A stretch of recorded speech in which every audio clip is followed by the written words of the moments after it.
The first months of their marriage felt like something out of a glossy magazine, spread all champagne toasts, flashbulbs, and the quiet hum of envy that followed them wherever they went.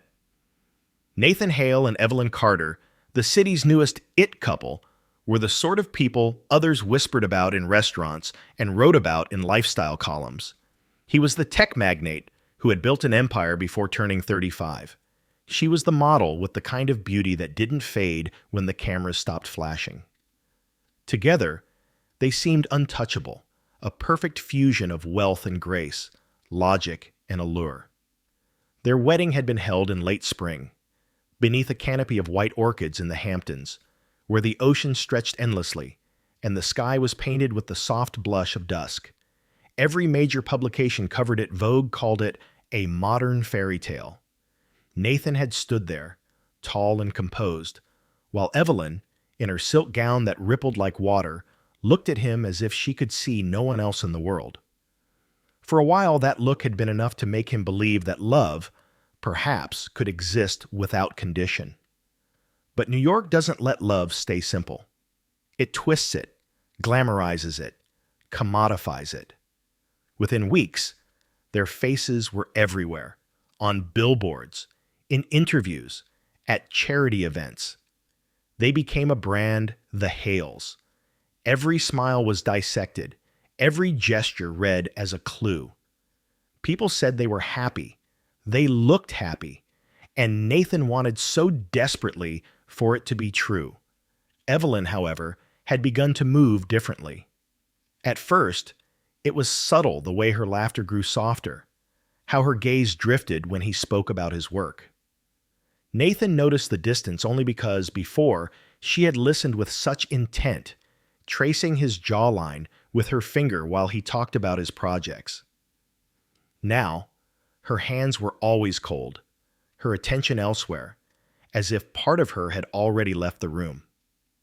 He told himself it was adjustment that every marriage, no matter how bright it begins, needs time to settle into rhythm. But the silence between them lengthened. Their penthouse overlooking Central Park felt larger, emptier. Even the city lights outside their floor-to-ceiling windows couldn't fill the space that grew between their words. Sometimes, at night, he would find her standing by the window, wearing his oversized shirt, her hair falling loosely over her shoulders. The skyline reflected in her eyes. When he wrapped his arms around her from behind, she would lean into him, but say nothing. Her body was there. Her mind was somewhere far away. "Are you happy?" he asked once, his voice breaking the hush of midnight. She smiled a soft, practiced curve of her lips. "Of course I am." But her eyes didn't follow her words. They stayed on the glass, on the glittering city, as if she was trying to memorize something she would one day have to leave.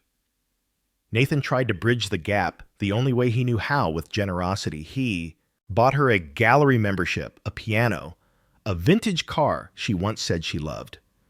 But she touched none of it. Gifts, he realized, couldn't compete with whatever ghost haunted her.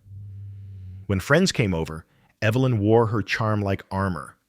She played the role of the perfect wife, poised, radiant, gently resting her hand on Nathan's arm as she laughed at the right moments. But when the last guest left, and the door closed behind them, the light in her eyes dimmed. The house fell back into silence, the kind that hummed like tension in the air. One evening, as rain fell hard against the windows, Nathan returned home early from a meeting. Evelyn didn't hear him come in. She was on the balcony, barefoot, her phone pressed to her ear. Her tone was urgent, almost pleading. "I told you I'm doing my best," she said, her voice trembling. "Just, please, give me more time." Nathan froze in the hallway, hidden behind the half-open door. The rain muffled his breathing.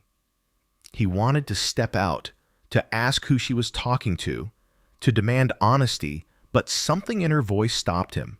It was raw, scared. He hadn't heard fear in her before. When she noticed him standing there, she didn't flinch. She ended the call, slid the phone into her pocket, and smiled as if nothing had happened. "Work call?"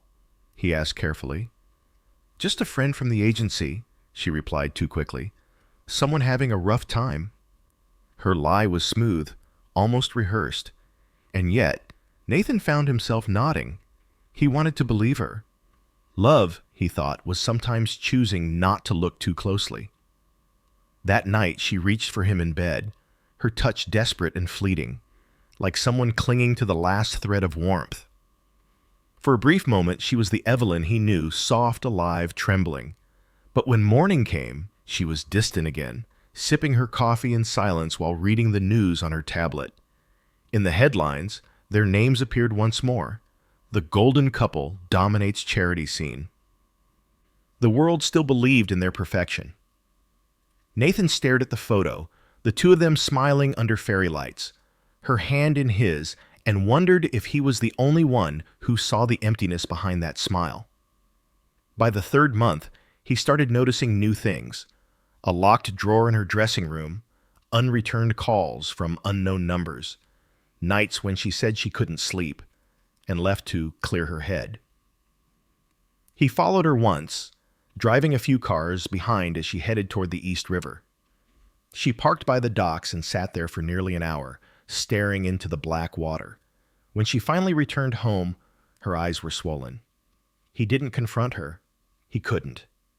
The truth, whatever it was, felt like something fragile that would shatter if touched too soon. Instead, he lay awake that night, watching her sleep beside him, her breathing uneven, her face turned away. He remembered the way she had looked at him on their wedding day, fearless, radiant, full of love. Now, she looked like someone drowning in silence. And Nathan, for the first time since meeting her, felt the slow ache of losing someone who was still right there, within reach yet already slipping away. The morning Evelyn asked for $500 million began like any other. The late summer light drifted through the windows of their penthouse, touching the marble floors with pale gold. Nathan stood in the kitchen, his tie half knotted, a cup of coffee cooling beside him. He was reading through a report on his phone, distracted, unaware that in a few minutes, the life he had built, the love he thought he had secured, would begin to unravel thread by thread. Evelyn appeared in the doorway barefoot, her silk robe tied loosely at her waist. Her face was calm, almost too calm, as though she had practiced what she was about to say. Nathan smiled when he saw her. "Morning, Ev," he said, setting down his phone. "You're up early." She didn't smile back. Her voice, when she spoke, was stripped of warmth. "Nathan, I need $500 million. He froze. "What?" "I want you to transfer $500 million to my account." Her tone was quiet, but deliberate. "If you can't, or won't, I'll leave." Nathan stared at her, waiting for the punchline, some flicker of humor in her eyes that would tell him this was a joke, but there was nothing. Only a distant stillness, like a door closing somewhere deep inside her. "Evelyn, this isn't funny. It's not a joke." She leaned against the counter, arms crossed. Her gaze was unwavering. "I'm serious. I want the money, or I walk away." The words didn't fit the woman he knew. For a moment he couldn't speak. His heart pounded against his ribs, but his mind lagged behind, struggling to connect the sound of her voice to the meaning of her words. He finally managed, "Why? What is this about? Did someone tell you—" "It doesn't matter why," she interrupted. "I just need it." He stepped toward her, disbelief etched into every movement. "No, it does matter. We're married, Evelyn. You can't just wake up one morning and ask for $500 million like it's—" "I can," she cut in sharply, her voice trembling for the first time, "because that's what it'll take for me to stay." The air between them felt heavy, charged. Nathan could feel the pulse in his throat, a dull roar building behind his temples. "Stay? What are you saying? Is this about me? Something I did?" Evelyn turned away, her fingers tightening around the edge of the counter. "You wouldn't understand." "Try me." he said quietly. She closed her eyes, as if his kindness hurt more than his anger would. You wouldn't understand because you live in a world where everything can be fixed, where money solves everything. But this isn't about us. It's about survival. Her words hit him like cold rain. Survival? He repeated. Evelyn, you have everything. You don't need... I need that money. Her voice cracked, barely audible. And I need it now. He searched her face, desperate for a trace of the woman he had fallen in love with, the one who had smiled shyly across a cafe table, who had danced barefoot in their living room, who had whispered that she wanted a simple, honest life. All he saw now was distance, and behind it, something like fear. Who's forcing you? He asked softly.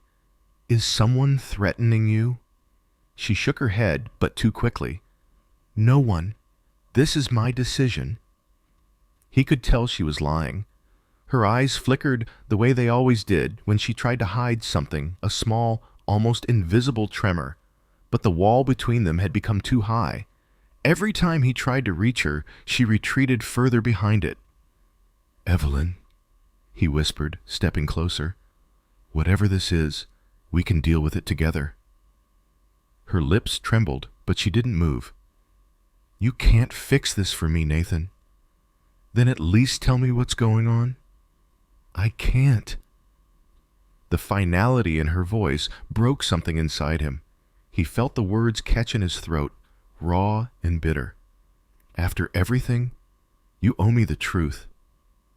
She looked up then, her eyes glistening but dry, as if she had cried all her tears somewhere he couldn't see.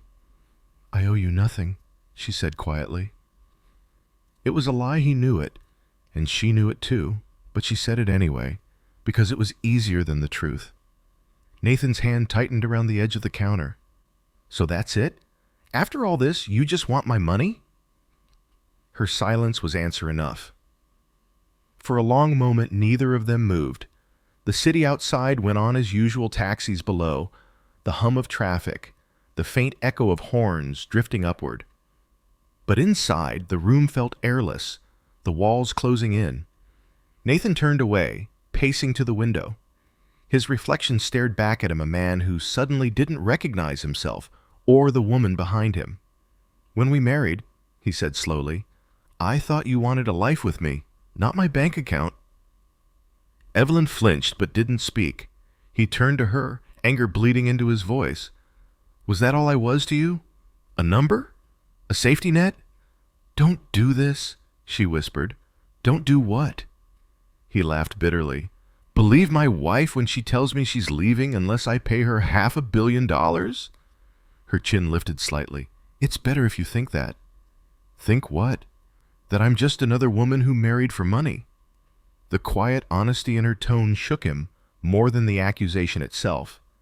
Nathan stared at her, the truth fighting against the lie she wanted him to believe. There was something behind her eyes, pain, regret, maybe even love, but it was buried deep. Whatever she was protecting, she had chosen it over him. He exhaled slowly, his voice breaking. If you walk away like this, Evelyn, there's no coming back. I know. Her voice barely rose above a whisper. She turned to leave, her robe trailing lightly behind her. For a second, he thought she might stop, that she might turn around and take it all back. The demand, the distance, the cruel calmness that had hollowed her, but she didn't. The sound of the door closing was soft, almost gentle, but it echoed through the apartment like a gunshot. Nathan stood in the silence she left behind. The city stretched out before him, vast, glittering, indifferent. He thought of their first kiss in the rain, her laughter echoing through the streetlights.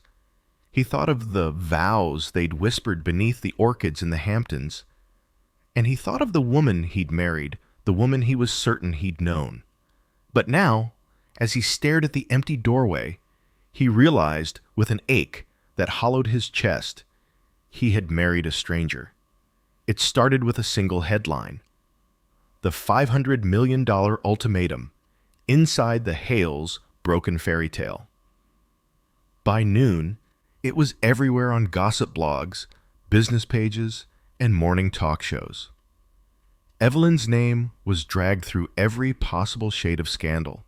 Screens glowed with her face, perfectly lit from old photo shoots, beside words that twisted her silence into greed. They called her the gold digger who played the perfect wife. Nathan saw it first in the elevator of Hale Technologies. Two junior analysts were whispering, their voices dropping when he stepped in. One of them quickly locked her phone, cheeks burning. He didn't say a word. He didn't have to. His silence was heavier than any reprimand. By the time he reached his office, his assistant had already stacked a pile of printouts and news alerts on his desk. "It's bad," she said softly, not meeting his eyes. "PR wants to respond. They need a statement from you." He dismissed her with a nod. When the door closed, he sank into his chair and pressed his fingers to his temples. The city sprawled below his window, sharp, merciless, glittering. Somewhere down there, Evelyn was probably watching the same headlines, her name flashing like a wound on every screen. He should have been furious. He told himself he was. But beneath the anger, there was something else, a low ache of disbelief and a guilt he couldn't quite name. By afternoon, the company's stock began to slip.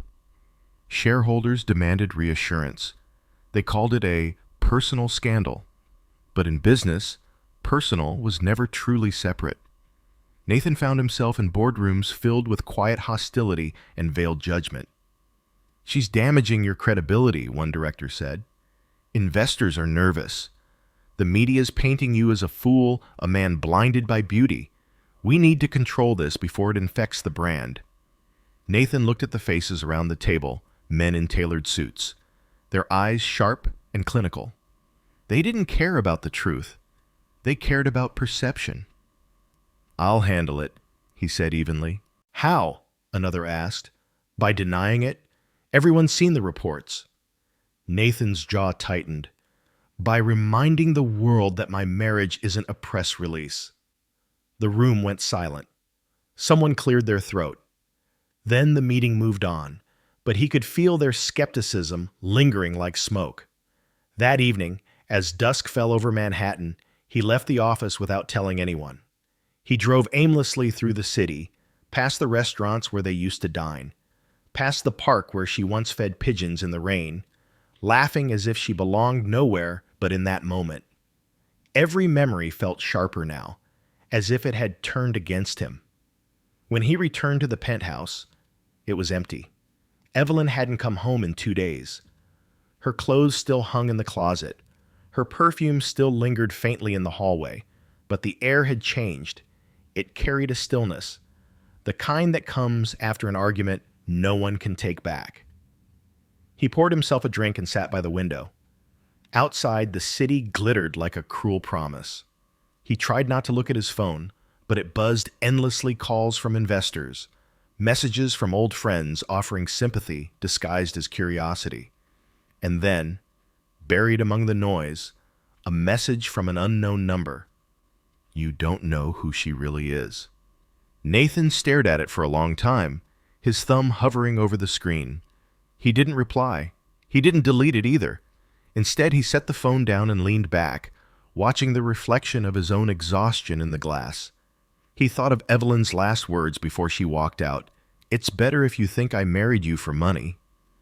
The cruelty of it wasn't in what she said, but in the way she'd meant it. The next morning, cameras waited outside the building. Reporters swarmed the entrance, shouting questions as Nathan stepped out. "Mr. Hale, is it true your wife demanded $500 million? Are you filing for divorce? Do you plan to press charges for fraud?" Their voices chased him down the steps. Flashbulbs burst like gunfire. He ignored them, but the noise seeped in anyway, burrowing under his skin. Inside the car, his driver hesitated. "Should I drop you at the office, sir?" "No," Nathan said quietly. "Take me to the foundation." The Hale Foundation was Evelyn's project, her idea, her pride. a charity meant to fund scholarships for underprivileged girls, inspired by her own difficult past. She had spent months designing it, personally visiting schools, writing speeches that had made donors cry. It was supposed to be her redemption story. When Nathan entered the office, the staff went still. A young woman at the front desk looked at him nervously. "Mrs. Hale hasn't been in for a while," she murmured. "I know."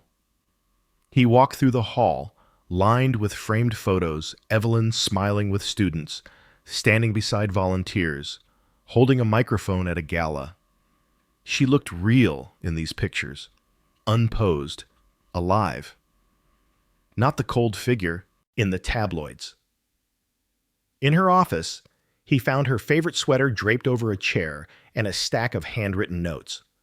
On top of them lay a photo, Evelyn, barefoot on the beach, wind in her hair, laughing into the sunlight. He stared at it until the image blurred. He wanted to hate her. He wanted it to be simple. But hate requires certainty, and all he had was confusion. That night, the board demanded another emergency meeting. The company's stock had dropped 8%. PR insisted they needed to release a statement distancing Hale Technologies from the personal misconduct of Mrs. Hale. Nathan sat in silence as they argued around him. Words like damage control, liability, and optics floated through the air. They spoke about Evelyn like she was a virus that had infected the brand. When they finally turned to him for approval, he said, "No statement." The room erupted. "Nathan, this isn't about your pride. It's about decency," he interrupted. "She's still my wife." The words surprised even him. They came out low but steady, a line he refused to cross. After the meeting, he stood alone in his office, watching the rain fall in silver lines against the glass. He imagined Evelyn somewhere out there, maybe watching the same storm, maybe alone, maybe terrified. He didn't know which thought hurt more. The next morning he woke to another headline: "Nathan Hale refuses to denounce wife investors in panic."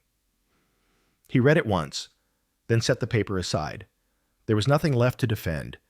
The cracks had already begun to show between him and the board, between him and the world, between him and the woman he still couldn't stop loving. He looked around the penthouse that had once felt like home. The flowers on the dining table had wilted. Her piano sat untouched, a thin layer of dust on the keys.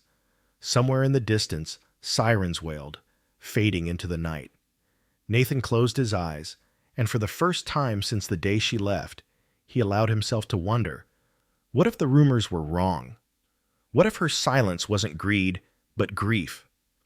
But the city didn't care about what-ifs. The city only cared about spectacle. And as he stood there, surrounded by the hollow echoes of his life, Nathan realized that the fairy tale was gone, and all that remained were the cracks spreading quietly through everything he thought was real. Nathan had always believed that truth had a structure, that if you followed the right sequence of logic, every mystery would eventually untangle itself. But love, he was learning, did not obey structure. It was chaos disguised as beauty, and Evelyn was the most exquisite chaos he had ever known. A week after the first headlines broke, Nathan made the decision quietly. No announcement, no witnesses. He called a man named Samuel Reed, a former police detective turned private investigator, the kind of man who didn't ask too many questions about morality, only results. They met in the back of a dim cafe in Soho, the sort of place where no one looked twice at expensive suits or private whispers. Samuel was in his late 40s, with sharp eyes and the slow patience of someone who had seen too much. "You want me to find out what your wife's been hiding?" he said, stirring his coffee. Nathan didn't answer immediately. He stared at the steam rising from his cup, the scent of burnt espresso filling the air. Finally, he nodded. "I want the truth. All of it." Samuel studied him for a long moment. "Sometimes the truth isn't what you think it is, Mr. Hale," I can handle that. Samuel smiled faintly, a tired kind of smile that didn't reach his eyes. Everyone says that at first. Over the next few days, Nathan's world began to fold in on itself. Samuel sent him updates, quiet, meticulous reports that arrived in unmarked envelopes. They came with photos, transcripts, timestamps. Every page felt like a betrayal. The first discovery was Evelyn's calls. She had been in contact with an unknown number for weeks before she left, always from different locations, hotels, coffee shops, parking lots near the river. The calls lasted between 3 and 7 minutes. Sometimes she made them at 3 in the morning, pacing the balcony barefoot, her voice low and tense.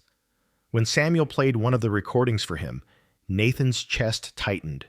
Evelyn's voice, even distorted through static, carried a familiar edge of fear. "I told you I'm trying," she said. "But he's starting to notice. You promised this would be over by now." Then silence. The other person never spoke, or the line had been muted. Nathan gripped the table, every muscle in his body taut. Who was she talking to? Samuel shook his head. "The number's encrypted. Whoever's on the other end knows how to stay hidden." The next report came 2 days later. Evelyn had been seen meeting someone in Lower Manhattan, a man in his 40s, dark coat, baseball cap pulled low. They met 3 times in 1 week, always at night, always briefly. Each time, she left looking pale and shaken. Nathan stared at the grainy photos, Evelyn's face turned away, her hand pressed to her chest as though to steady herself. The sight of her, in those images, the woman who once fell asleep in his arms, now reduced to a blurred figure in a shadowed alley, made something inside him fracture. "Do you think she's having an affair?" Samuel asked carefully. Nathan hesitated. No. He wanted to believe it wasn't that. Evelyn had lied to him, yes, but there was something deeper behind her lies, a kind of desperation that didn't match betrayal. "She's afraid of something, or someone." Samuel nodded, writing something in his notebook. "There's more. We found traces of erased bank records." He slid a folder across the table.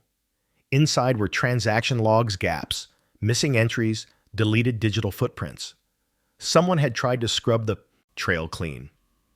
"She moved money?" Nathan asked. "Not exactly. It looks like she was trying to move it, but the accounts she accessed were tied to shell companies, offshore. Whoever built this structure knew what they were doing." Nathan flipped through the pages, his pulse quickening. "Are they connected to Hale Technologies?" Samuel's eyes met his. "Some of them." For a long moment, neither of them spoke. The weight of those words settled between them like a slow, gathering storm. Nathan felt cold creep into his bones. He thought about the nights Evelyn had woken in a panic, the phone calls she'd ended too quickly, the way her hands trembled when she thought he wasn't looking. Maybe she hadn't just been afraid for herself. Maybe she'd been afraid for him. When Samuel left, the penthouse felt even emptier than usual. The city below shimmered with its indifferent lights. Nathan stood by the window, the reports scattered across the table behind him, and tried to breathe. He remembered their first argument after the wedding. Evelyn had accused him of being too calm, too logical, like you don't feel the world, you just measure it. He'd laughed it off back then. But now, the laughter echoed like a mockery. Logic couldn't fix this. Logic couldn't bring her back. He poured himself a glass of whiskey, then another. The night pressed against the glass, dark and relentless. He imagined Evelyn's voice on that call, pleading, frightened, alone. He had once promised her safety. He'd meant it, but he hadn't understood what kind of danger she'd been living in. The following morning, Samuel called. His tone was clipped. "We've got something else. You might want to see this in person." Nathan met him in an underground garage beneath an old office building in Brooklyn. Samuel handed him a tablet, playing a short clip from a security camera. Evelyn sat in a parked car, her face pale under the streetlight.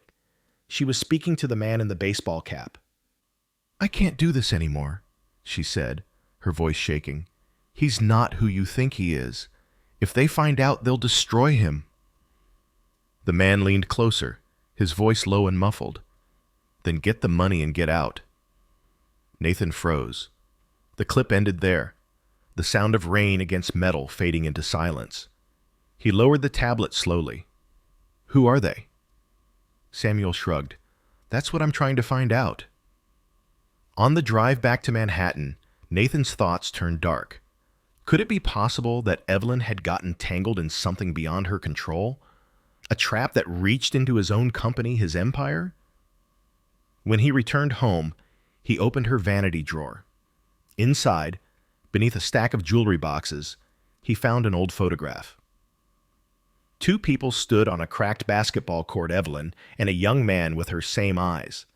Her brother, he realized. He remembered her mentioning him once, years ago. A troubled kid, lost to bad choices.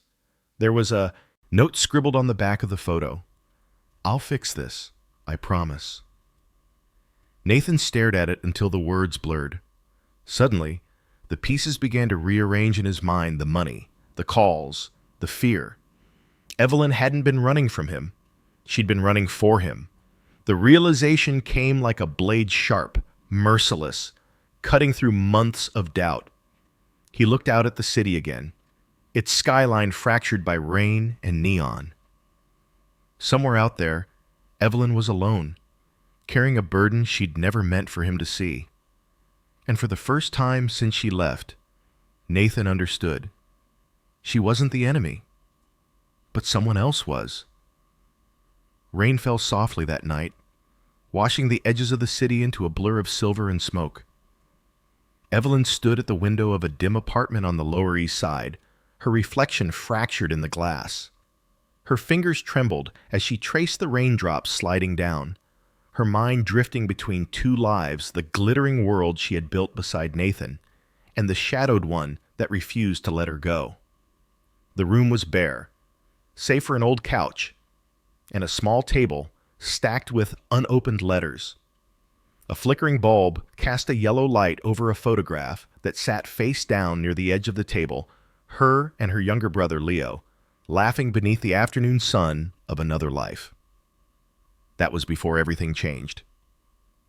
Years earlier, before she met Nathan, Evelyn had been 21, a struggling model with a hopeful smile and a portfolio of borrowed clothes.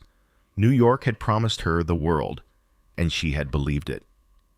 Then, one winter night, a man named Victor Moretti walked into her life at a casting event. He was tall, impeccably dressed, with a gaze that saw through people. He told her she had a face that sold emotions, and that he could make her name known across the industry. Within weeks, he handed her a contract. It seemed legitimate, professional even.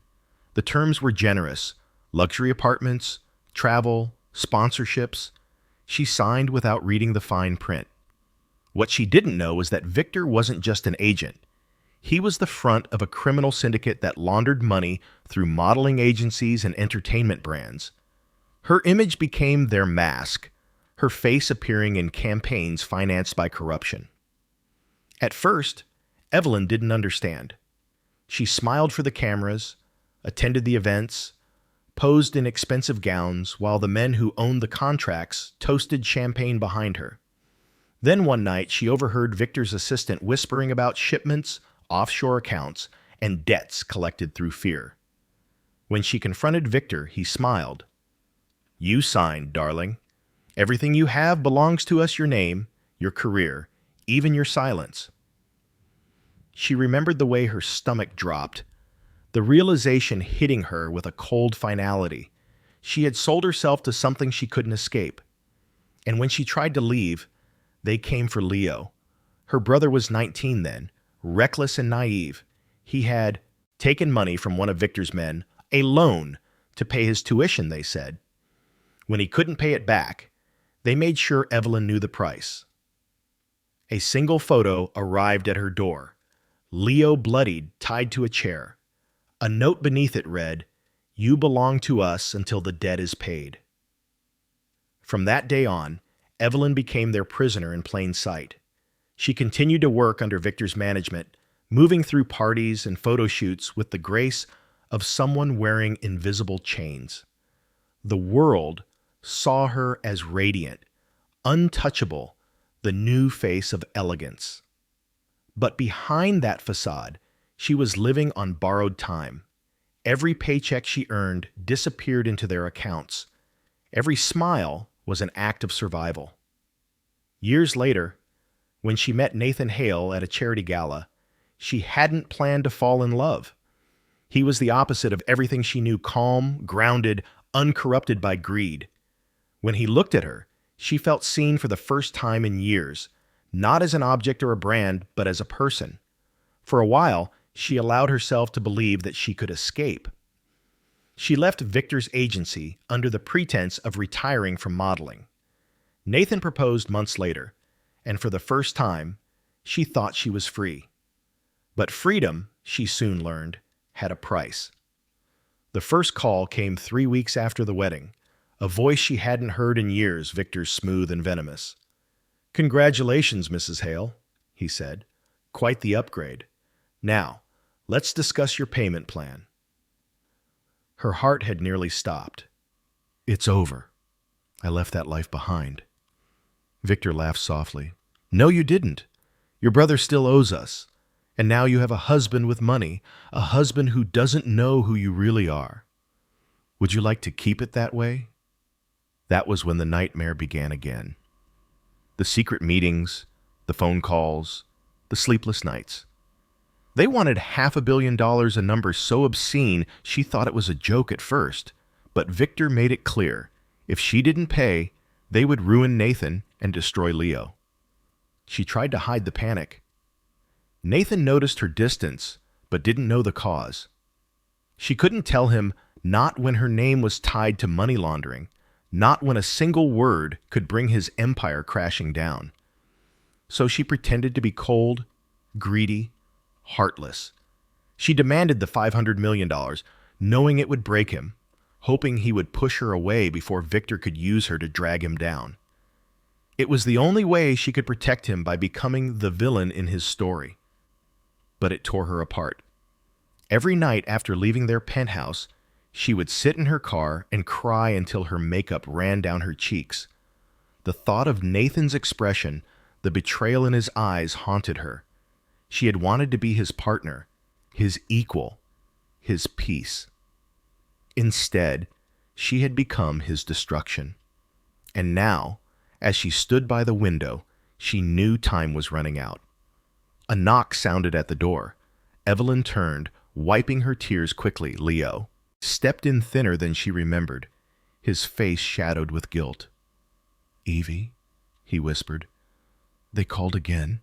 They said if you don't deliver soon—" He trailed off, his voice breaking. She crossed the room and held him, her heart aching. "I'll handle it.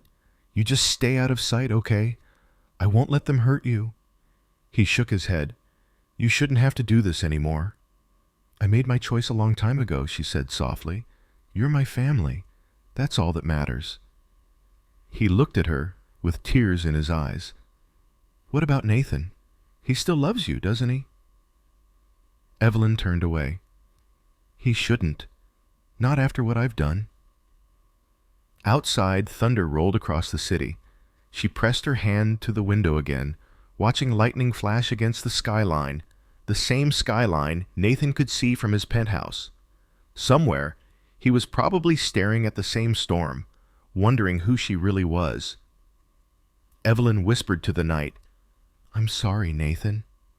In that quiet moment, she made a silent vow she would end this, even if it meant losing everything. The rain fell harder, drumming against the glass like a warning. The truth was coming, and when it did, there would be no hiding left. The night Nathan confronted Evelyn, the air in their penthouse felt heavy, thick with everything that had been left unsaid for too long. Rain lashed against the tall windows overlooking the Manhattan skyline, each drop echoing the rhythm of his heart as he waited for her to come home. The city below glittered with the life of strangers, while inside, their world was crumbling in silence. Evelyn arrived close to midnight. Her coat was soaked, her hair damp and clinging to her neck. She looked exhausted, like someone running from something she couldn't name. When she saw Nathan waiting in the dimly lit living room, her steps faltered. His figure was rigid, framed by the pale glow of the city behind him. There was no anger in his eyes at first, only a sadness so deep it frightened her more than any rage could. "Where have you been?" His voice was low, almost calm, but there was a tremor beneath it that betrayed the storm building inside. Evelyn hesitated, removing her coat with trembling hands. "I told you, I had a meeting." "With who?" he cut in sharply.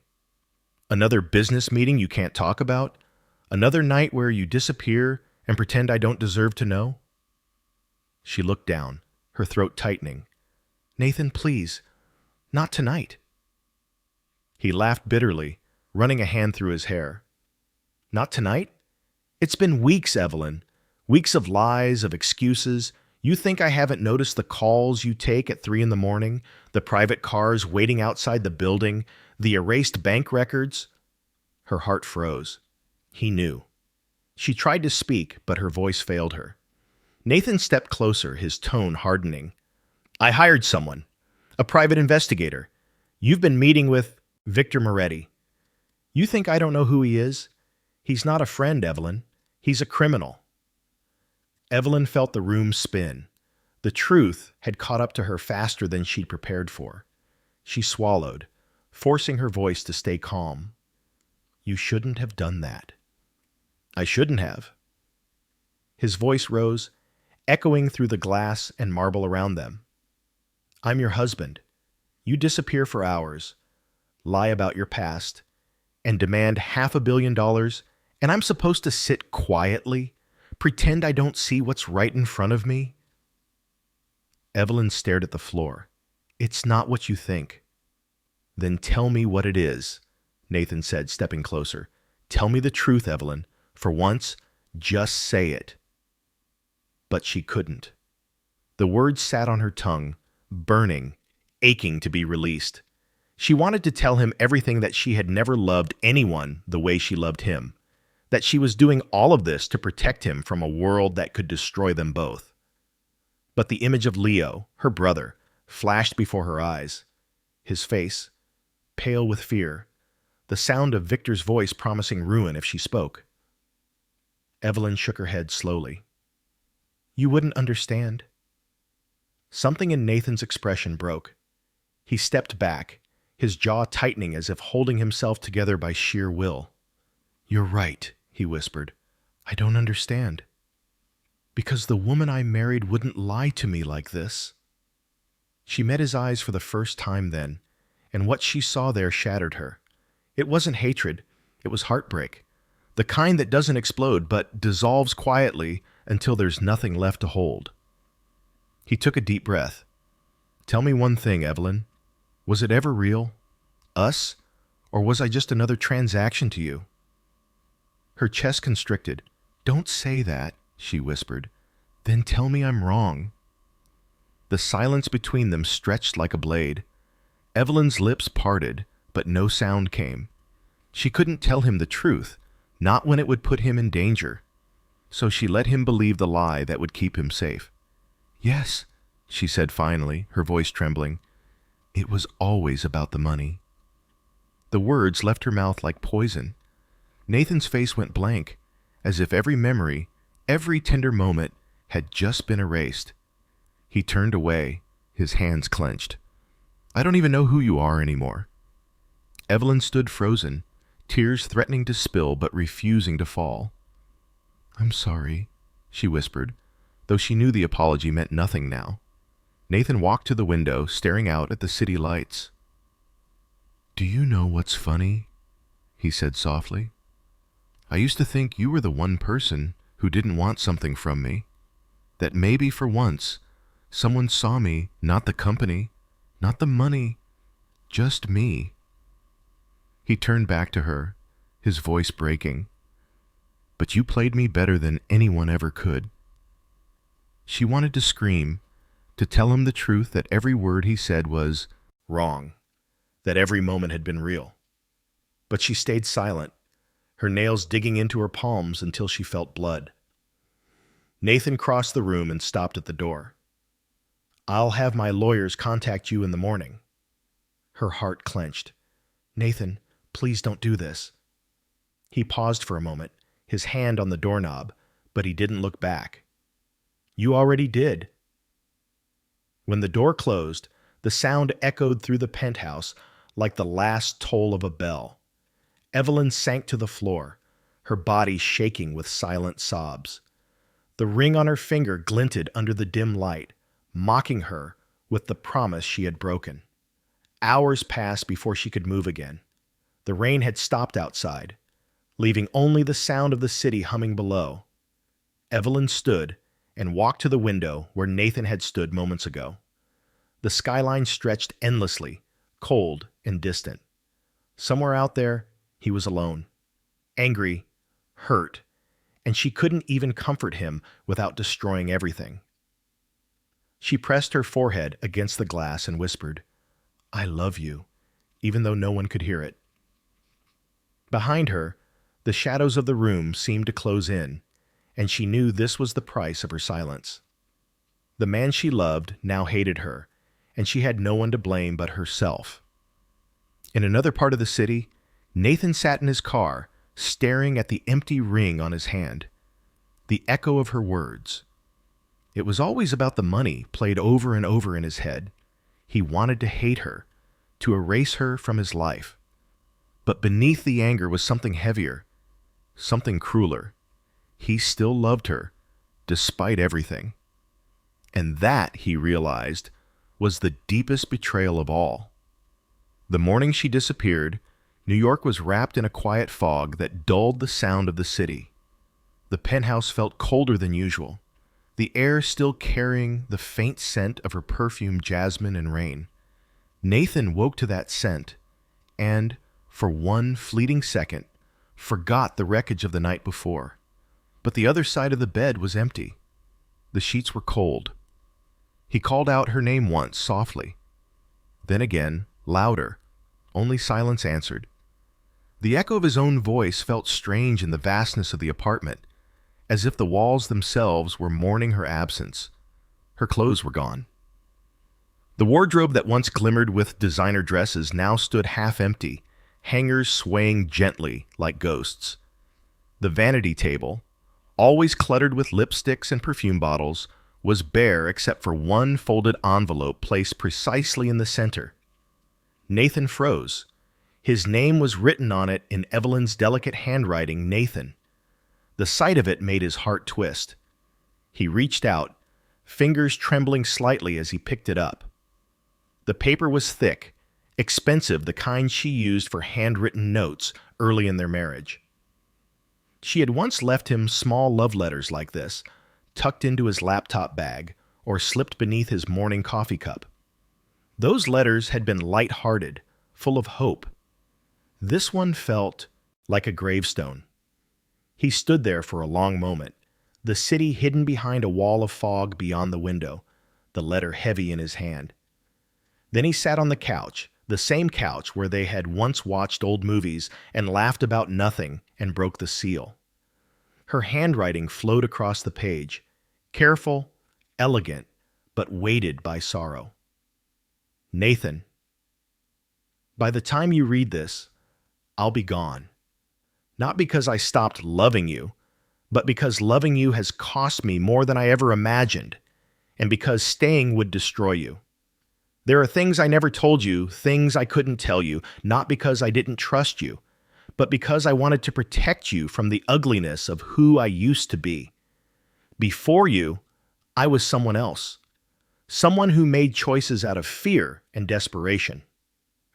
I signed my life away once, thinking it would bring me freedom. Instead, it turned me into someone's possession. For years, I lived under their control. They owned everything, my work, my image, my silence. And when I finally thought I was free, They found another way to chain me. Through my brother. They threatened him, Nathan. They used him to keep me compliant. When I met you, I thought I could outrun them. I was wrong. The moment we married, they saw you as their next target. They demanded money $500 million, not because they wanted it, but because they knew it would break you. They wanted to humiliate you, to make me their weapon. So I did the only thing I could. I became the villain in your story. I made you hate me so you would walk away. I thought if I could make you despise me enough, they would lose interest, and you would be safe. It was the hardest thing I've ever done. Every word I said that night, every lie was a blade I turned on myself. I know you'll never forgive me. Maybe you shouldn't, but please know this. You were the only real thing in my life. You were my peace, my home, the one person who made me believe I could start again. Loving you was never part of the plan. It was the miracle I didn't deserve. By the time you finish reading this, I'll be far away. Don't look for me, Nathan. They'll be watching. But if you ever wonder whether any of it was real, it was. Every look, every touch, every quiet morning. It was all real. Yours, always, Evelyn. When he reached the end, Nathan couldn't breathe. He reread it again, slowly, as if the meaning might change, as if the words might rearrange themselves into something less cruel. But they didn't. Every line cut deeper. He leaned back, the letter trembling in his hand. Images flashed through his mind. Evelyn's tired eyes at breakfast. The nights she stayed awake long after he'd fallen asleep. The way her hands used to shake when her phone buzzed. The signs had been there all along. He'd just been too blind to see them. He pressed his palm against his chest as if he could steady the ache there. She hadn't betrayed him. She had destroyed herself to save him. Nathan stood abruptly, pacing across the living room, the fog outside thickening until the world disappeared. His reflection in the glass was a stranger, eyes hollow, face pale, jaw set in disbelief. He felt sick remembering the last words he'd said to her. You already did. The memory was unbearable. He walked to her vanity table, searching for any trace of her. There was a faint smudge where her perfume bottle had stood, a single earring left behind, and a photograph half hidden under the edge of the mirror. It was of the two of them, Evelyn laughing, leaning against his shoulder, sunlight spilling across her hair. He picked it up and stared at it for a long time, his vision blurring. He tried to imagine her now somewhere far away, maybe in another city or another country, alone and terrified, but still carrying his name in her heart. The thought broke him completely. A knock at the door startled him. It was Robert, his friend and legal advisor. Nathan, he said cautiously, stepping inside. You need to see this. He handed Nathan a thin folder. Inside were reports, wire transfers, phone records, fragments of surveillance data. Nathan skimmed them in disbelief. Victor Moretti's name appeared again and again. The man had been under federal investigation for money laundering and human trafficking for years. Evelyn's name was on one of the contracts, forged signatures, falsified accounts. Robert's voice was gentle. She was caught in something far bigger than we knew. She wasn't after your money. She was trying to keep you clear of this mess. Nathan dropped into a chair, clutching the letter again. The world tilted. He had accused her, doubted her, driven her away, and she had been saving him. The fog outside began to lift, revealing the city below. The light was soft, muted, the kind that blurred everything into gray. Nathan stood and walked to the window. For the first time in weeks, the air didn't feel suffocating. It felt hollow, empty, as if she had taken all the color with her. He pressed the letter against the glass, his breath fogging the window. You should have told me, he whispered. We could have fought it together. But she was gone. And yet, beneath the ache, something else began to stir. Not hope, not yet, but determination. Evelyn had spent years being silenced by fear. Nathan wasn't going to let her disappear into that silence again. He folded the letter carefully, placed it in his jacket pocket, and turned toward the door. If she had sacrificed everything to protect him, then he owed her one thing in return: the truth.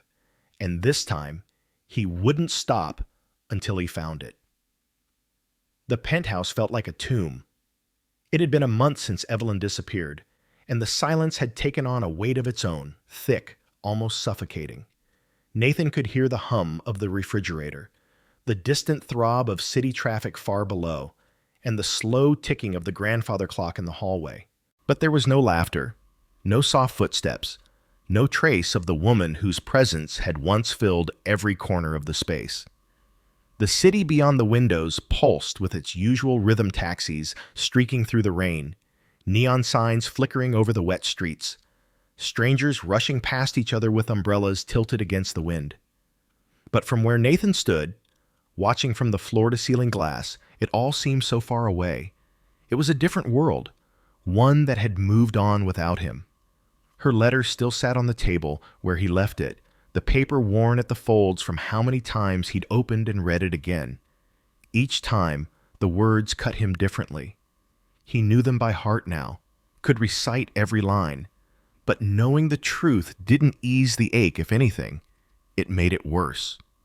Because now he understood that Evelyn had loved him so deeply, she'd destroyed herself for it. And he had let her. He turned away from the window, his gaze landing on the remnants of her life scattered through the apartment, a silk scarf draped carelessly over the back of the couch, a wine glass with her lipstick mark faintly visible, a pair of her heels kicked off near the door. He hadn't moved any of it. He couldn't. To touch those things felt like erasing her all over again. He'd stopped attending board meetings. Hale Technologies could run itself for now. He had other priorities. The news had long since devoured their story, the CEO and the gold digger headlines crafted by people who had no idea what truth lay beneath. They'd turned her into a caricature, a beautiful villain. He had once believed those headlines too. Now they sickened him. One night, unable to sleep, he sat at his desk and opened his laptop. The screen's cold light spilled across his face as he typed in the name that had haunted him for weeks: Victor Moretti. Dozens of results appeared: old business articles, gossip columns, and finally, fragments of ongoing federal investigations. Money laundering, human trafficking, offshore accounts. Buried among the links was a name that made his breath catch: Leo Carter, Evelyn's brother. He clicked through, reading the brief report, an arrest record, several years old, tied to illegal debt collection for Moretti's company. No conviction, but the name was there. The proof. Everything she had written was real. Nathan leaned back in his chair, staring at the ceiling. Guilt burned through him like acid. He had accused her, humiliated her, pushed her into the shadows when she'd only been trying to protect him. And now, she was out there somewhere alone, hunted, believing he would never forgive her. He stood abruptly, grabbed his coat, and left. Outside, the air was sharp with the bite of early winter. The city was alive in that restless, sleepless way that only New York could be. But Nathan moved through it like a man underwater. He went first to the last known address of Victor Moretti's operations, a defunct modeling agency on the Lower East Side. The windows were boarded, the sign faded, but the smell of old perfume and dust lingered in the air when he forced the door open.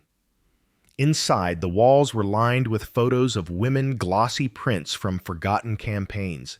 He found Evelyn's face among them, younger, untouched by pain. He stared at it for a long time, tracing the edge of her smile. The thought of her walking into this place years ago, full of hope, broke something inside him. "Mr. Hale?" a voice said behind him. Nathan turned. A woman stood in the doorway, middle-aged, holding a box of files. "You shouldn't be here," she said quietly. "This building's condemned." He studied her face, the tired eyes, the wariness. "Did you work here?" She hesitated. "A long time ago. Everyone did once, before Victor burned everything down." "Do you know where he is now?" She looked at him for a long moment, then exhaled. "People like him don't disappear. They relocate.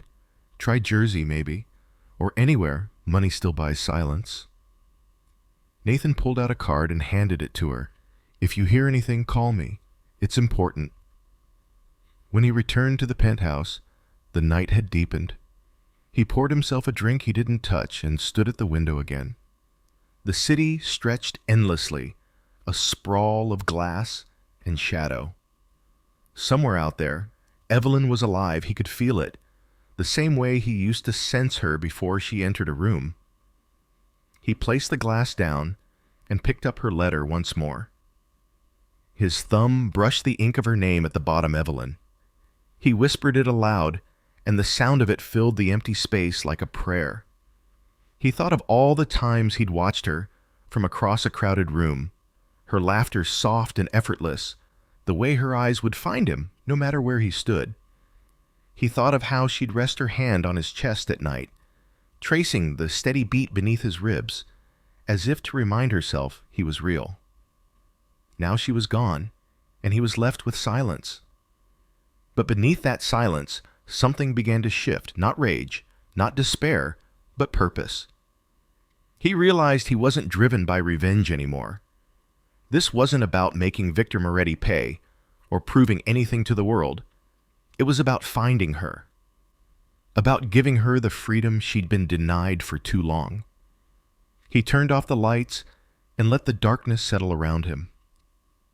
The penthouse, once filled with laughter and warmth, was now an echo chamber of memories. He could almost hear her voice, faint, ghost-like, calling his name from another life. Nathan walked through each room one last time, touching the places where her presence lingered. The edge of the bed, where she used to read late into the night. The mirror, where she would catch his reflection and smile. The kitchen, where she had once danced barefoot, humming to herself as sunlight poured through the windows. He paused at the door, looking back. The city lights spilled across the room, glinting, off the glass table where her letter still lay. He didn't take it with him this time. He left it there, a reminder, a promise. As he stepped into the elevator, his reflection stared back at him in the polished steel, older, wearier, but alive with something new. Resolve.